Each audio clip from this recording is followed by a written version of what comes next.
Ningetamani kuiona wizara hii kama alivyosema Prof. Watu wanaiona kama ni wizara ya kawaida.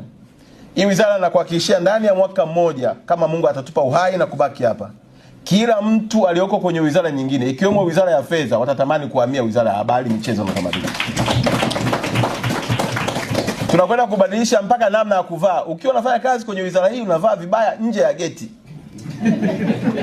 Kwa sababu watu wote wenye hela wako wizara nini? Matajiri wote wako kwenye hii wizara. Macelebrity wote nchi duniani wako wapi?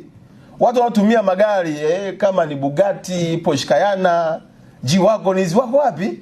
Watu wanaovaa saa za maana wako huko. Sasa wewe unaowakilisha kwenye nchi ukitembea kinyonge nyonge, manake mlango huu utakuwa mgumu kidogo kuingia. Kwa hiyo naomba kuanzia kwenye muonekano lazima tuhakikishe tunaiwakilisha wizara yetu kikamilifu.